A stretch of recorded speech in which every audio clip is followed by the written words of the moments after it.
Ah, ganda. Grabe. Dito ka lang pala nagtatago.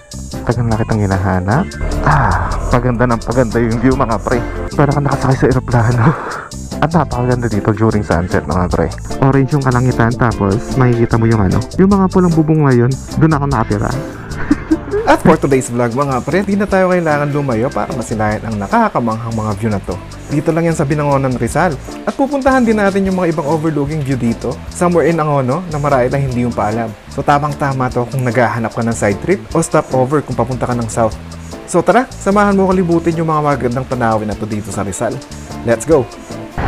At yan mga pre, so mag-aalas 6 na ng umaga at may pupuntahan tayo mga pre. Dito lang sa may bayan ng Binangonan. So yan, nasa Pantok tayo mga pre. So baliktad yung way na to, no? Reverse siya kung galing ka ng Manila, yan, doon ka manggagaling sa kabilang kalsada. So since sa Binangonan tayo, so dito tayo mag-uumpisa sa Binangonan, papunta ng Metro Manila syempre, papunta ng Angono tsaka Taytay.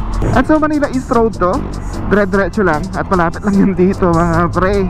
So nasabi nila maganda daw yung view doon. At famous na inaakatan ng mga nagbibisikleta. So tingnan natin kung totoo nga yung chismis, no? So yun yung aakatin natin for today. So let's go. Ano to? Ah, akala ko na-aksidente. Hangat lang pala ako eh. Nag-i-espalto. Aga-aga kukulit ng mga driver. At yun, malapit na tayo mga pre. So kung galing kayo ng Metro Manila, dapat hindi nyo na malampasan yung Uno, tsaka yung Caltex, ayan, tsaka yung Alphamart. Tapos, kumaliwa na kayo dito. In my case, kakanan ako. Syempre, galing ako ng Binangonan. Yan. Yung barangay na to is Barangay San Carlos. May daan na dun sa kabila, pero mas maganda na rin ito para dire-diretso, no? At may nakita akong bakery dun. Bili muna tayo ng tinapay. Wait lang. At ayun, wala tayong barya mga pre. Baka tampalin tayo ng 1,000 ni ate. At yun, sabi ko nga, dire-diretso lang dito. Pagkatapos yung umaliwa dun sa kanto, dire-diretso lang to. So yun, at dito na magsisimula yung akyatan. Basta hindi pa rin ako lumitiko galing sa kanto, dire-diretso lang. Yan, kanyang katarek mga pre. Ewan ko kita sa GoPro. So again, bago kayo umakyat dito, check your brakes again. Dahil pagpabalik kayo, nakapaw. Yun, unang kanan natin. Pag may nakita kayong cross, kanan kayo. Yan. At dito pa lang, makikita nyo na yung view. Yan o. Pangalawang cross. At dire-diretso lang din kayo. Woo! Dito pa lang, ang ganda ng view.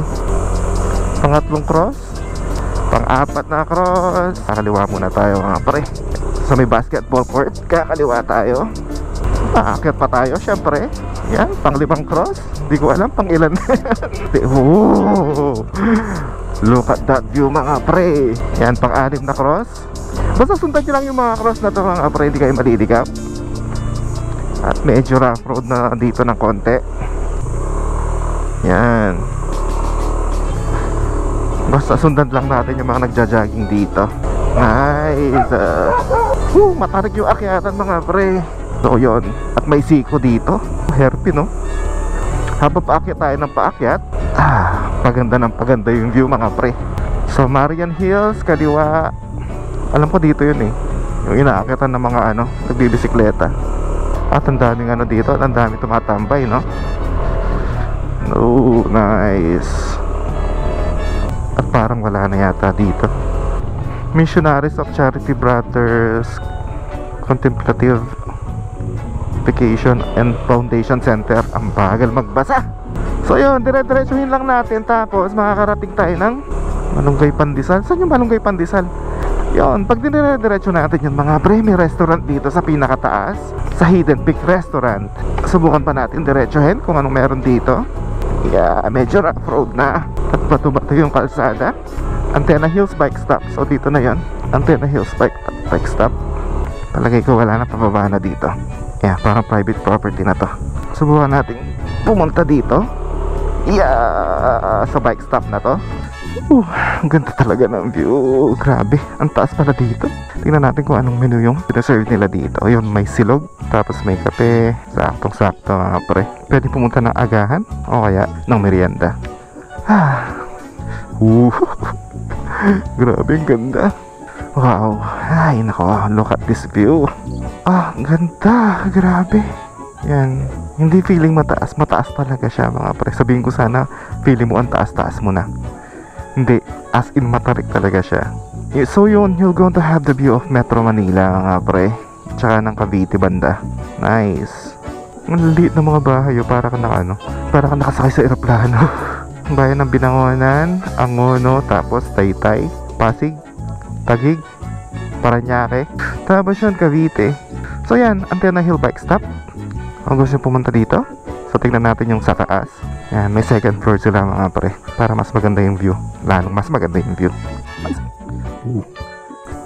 Wow. So yun yung daan, yun yung kalsada pala, nasa baba. So umikot lang tayo. Doon tayo galing ngayon, oh. Ganda ng rooftop nila. Hindi ko sila napansin kanina. Meron palang monkey dito. Hello. Dito ka lang pala nagtatago. Tagal na kitang hinahanap. Ha? Relax ka lang, relax.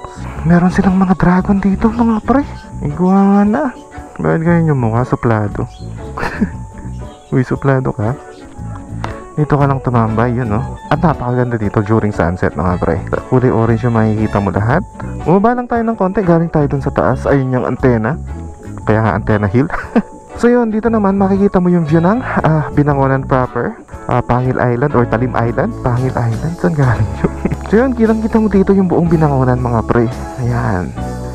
Nakikita ko yung shadow ng bundok. Tinatamaan yung mga bahay. Oh, hasay. Grabe, ganda dito, mga pre. So yun, along Binangonan lang to, mga pre. Parang malapit na sa Angono. Kung gusto nyo dumaan dito or side trip or stopover, marirecommend ko yung place na to. Napakaganda, promise, hindi kayo magsisisi. Antena Hilltop.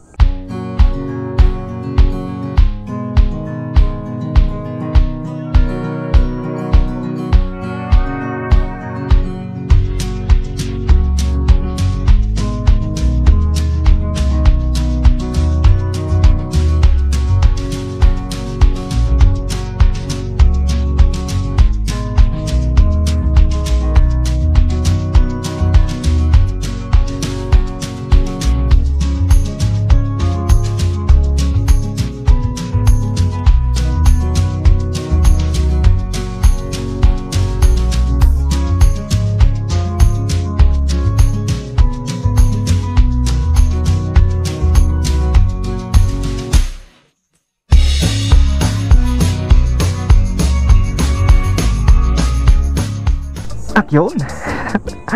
Okay na tayo, mga pre. Nakakuha na tayo ng drone shot. So yun, magpapaulit ako ng paalala, mga pre. Always check your brakes or double check your brakes bago kayo umalis ng bahay. Kung pupunta kayo sa mga matatarik na lugar na to. Wait lang. Oh, may ano dito, may hagdan. Ayun, may pababa. Nice. Ayun, oh. Saan kaya papunta yun? Parang diretso siya na hindi mo na kailangang umikot. Okay, yan. Kung by foot ka, mga pre, may daan, may shortcut pala. Siya nga pala, no? Pag nagda-downhill kayo ng ganito, huwag nyo patayin yung makina nyo. Kasi kahit paano, pag buhay yung makina nyo, meron kayong extra brake sa engine brake, mga pre. So yan, panay siko dito or maraming siko na daan. Tapos, bako-bako na palusong. Ganda dito, mga pre. Tapos medyo malamig na rin kasi ang taas ng altitude. At yun yung mga pinuntahan at pupuntahan na pala natin mga lugar dito, mga pre. Walang bayad dito, mga pre. So doon tayo pupunta sa taas. Sakto-sakto yung araw sa bundok. Simulan na ng banking dito, mga pre. So mga twisties dito na paakyat, mga pre. Matindi rin yung akyatan dito. Tapos meron ditong sharp curve turn. Tapos yan, bako-bako sa gitna ng kalsada. So dahan-dahan tayo. Ito, may siko na naman dito. Yan, diba? Tapos ang lalim dun sa kabila. Mas maganda pumunta dito sunset hanggang gabi, mga pre. Napakaganda ng lugar dito. Marami kang mapagpipili ang pagkain dito at kape. Pero yung pinaka the best na place dito is banda pa doon. Tara, dito yung sinasabi ko, mga pre. Pumasok tayo dito. So yan, dito yan. Yeah. Meron parang food park dito, mga pre. Kaso sarado sila ngayon dahil umagang umaga. Ewan ko anong ginagawa ko dito. So yan, masarap yung Indian food dyan, no? Yung shawarma tsaka biryani. Kumain na kami dyan. Tapos again, pag gabi, napakaganda dito. Overview pa rin ng Pasig, Makati tsaka ng Cavite. Maganda dito pag sunset, mga pre. Orange yung kalangitan, tapos makikita mo yung city skyline. Tapos kung nagutom kayo, walang problema. Affordable yung mga pagkain dito. So mahabang parang ng mga pre. Pwede yung hintuan. At punta tayo sa pangatlo. Meron pang isa dito. Ito naman, papunta na ng Binangonan. Pag dinire-diretso nyo yung mahabang parang na yun, meron kayo makikita T-junction, kumanan kayo at papunta na ng Binangonan to mga pre. At yung kabilang kalsada, papunta na ng Antipolo mga pre. Anyway yun, kung dinire-diretso nyo yung kanan na yun mga pre, dadaanan nyo itong mga twisties na to na naman. Yun.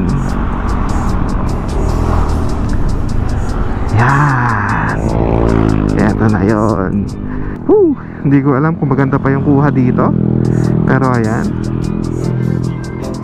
yan yung view. Sierra Madre, Pirilla, Tanay. Nakikita dito yung mga windmill actually, pero hindi na makikita sa GoPro siguro kasi masyado na malayo. Pero pag sa mata mo, makikita mo yan. Tapos yan, yung mga pulang bubong ngayon, doon ako nakatira. Lahat dito sa bahay. So yun, again, kung gusto nyo mag side trip at makita mga view na to, pwede nyo daan itong mga sinadjust kong mga lugar na to, no? Promise, nakakamangha yung mga ano, yung mga view. Anyway, at uuwi na tayo at magluluto pa mga pre. So yan, hanggang dito na muna yung vlog na to mga pre. At hopefully kahit paano makatulong to sa mga side trip nyo. Papunta dito sa may ano, papunta kung saan man kayo papunta yon. Hanggang sa susunod na vlog na lang mga pre. At lagi mag-iingat sa kalsada. And ako si Papa J. Hanggang sa muli mga pre. Paalam. Bye.